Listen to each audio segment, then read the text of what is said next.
Monica Berghoff, publisher of the Mega Publishing House, said it best when introducing the visionary Dieter Duhm's article. Corona is a word that marks a major turning point in human history. The more we understand about the corona phenomenon, the clearer are the answers we receive.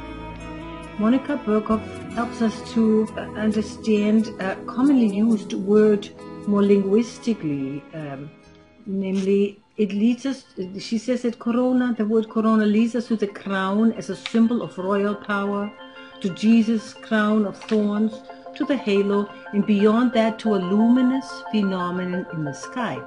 Also for the corona of the sun that appears during a total solar eclipse. In the German dictionary called Duden, a lesser-known meaning can also be found. A corona is a group of people who have a common undertaking. She writes that Dieter Duhm, visionary and co-founder of Tamera, expands this perspective to a level of order on which opposites and contradictions cancel each other out.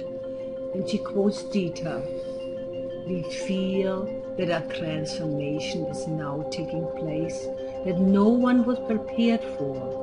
It is no longer about polarization, but about a new form of thinking. We will no longer limit ourselves to the old measures of appeals, events, and demonstrations, but we will create a new spiritual basis for life. The crucial thing that is now needed from us and from all humanity is a transition from the old matrix of destruction to the new matrix of healing. From my perspective, it's the most important thing we can do, where 100 people are united in a new spiritual basis.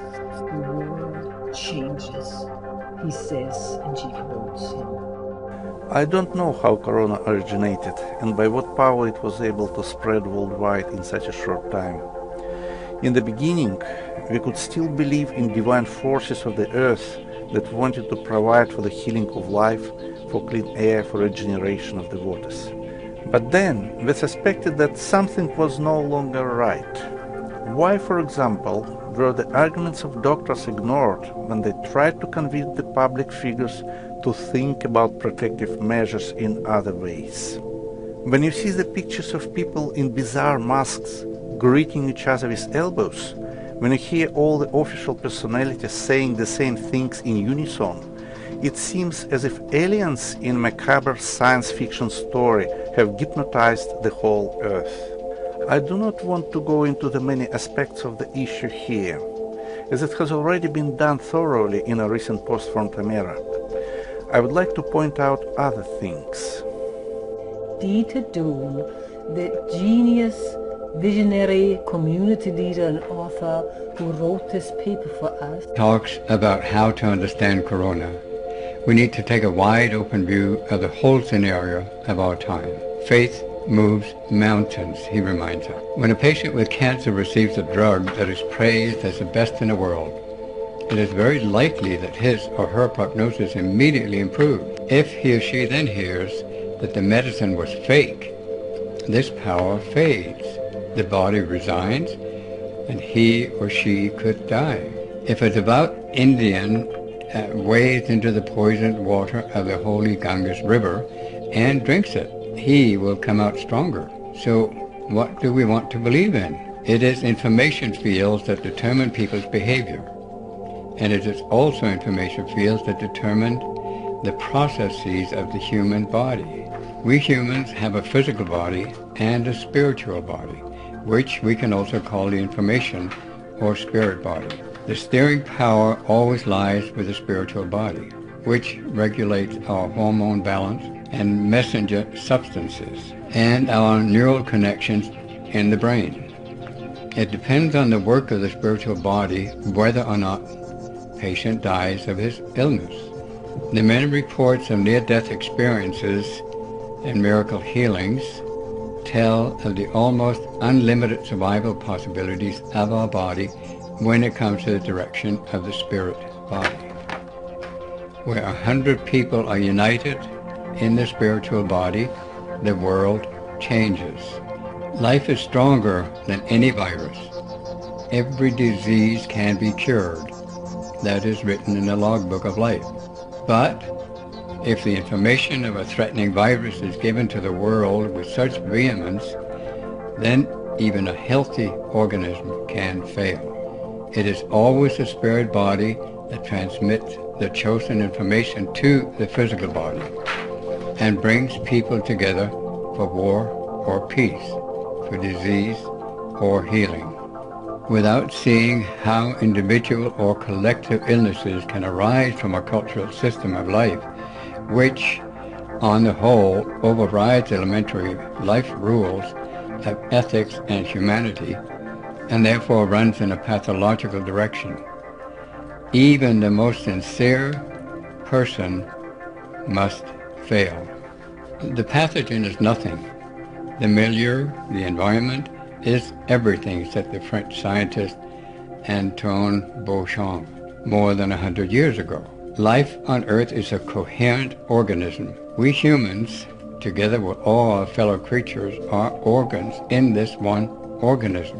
What we humans do to our fellow creatures always comes back to us as a disease. As long as weapons are produced in highly civilized societies for the killing of others, as long as bombs are dropped on the crisis areas of the world, on the hospitals and schools, as long as animals are tortured to death in their millions, how can a healthy organism develop? Pigs are a very sympathetic and soulful animal. If 60 million pigs are slaughtered every year in Germany alone, how is a healthy biosphere supposed to develop? Dieter calls the result a mental infection spread today by all governments and media. It is a kind of systemic, intentional or unintentional misinformation. The deepest means of immunity is love. Just see St. Francis of Assisi and Mother Teresa.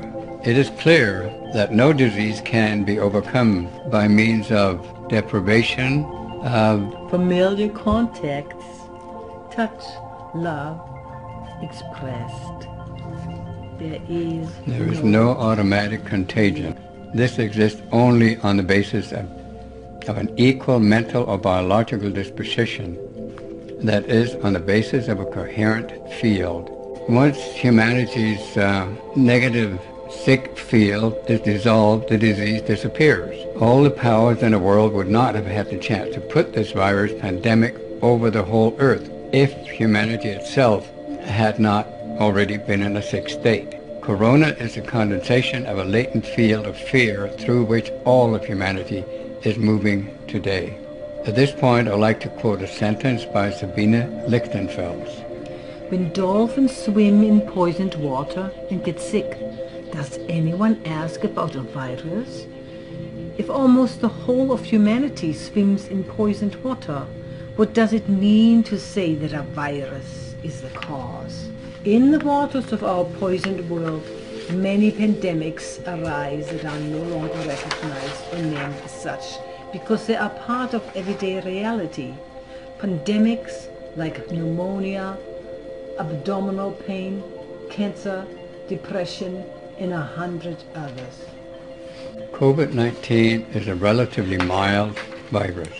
The situation became so severe mainly because of the measures taken to combat it as a result of a mental aberration.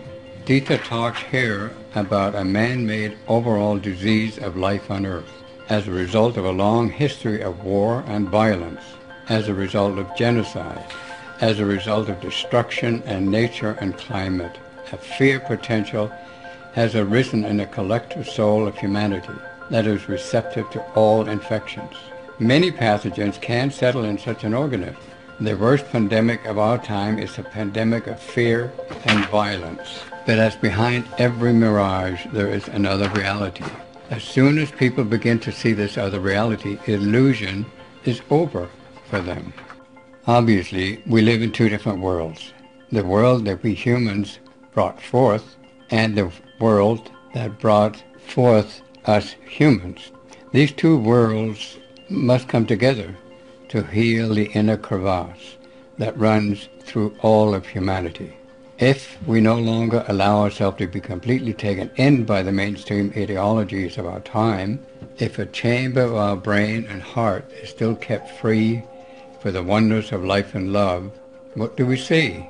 There is a sacred force in the universe that shines down to the bottom of the sea, where the pufferfish paints its perfect mandala. We encounter this force all the time, as soon as we have begun to notice it. I thank this force because it has saved my life several times. We feel that a transformation is now taking place that no one was prepared for. It is no longer about polarization, but about a new form of thinking. We will no longer limit ourselves to the old measures of appeals, events, and demonstrations, but we will create a new spiritual basis for life. The crucial thing that is now needed from us and from all humanity is the transition from the old matrix of destruction to the new matrix of healing. If only a fraction of those reading this text would enter into resonance with the cosmic healing field, we would have, as a result, as a morphogenic field formation, a healing effect for the whole of humanity. An example of this is Dieter Duhm's creation, a living community in Tamera, Portugal, which is called a biotope and functions as a resonating healing field, and they're hoping that many such biotopes will actually steady the entire planet. The spiritual body of humanity now needs new information. Information that is in harmony with the desire for life of all human beings and animals. If it was possible to spread the COVID-19 fear virus worldwide, then it is, in principle, also possible to spread a positive counter field. We all have this capacity by nature, as true as we are human beings, being captured by a new healing virus for a future worth living.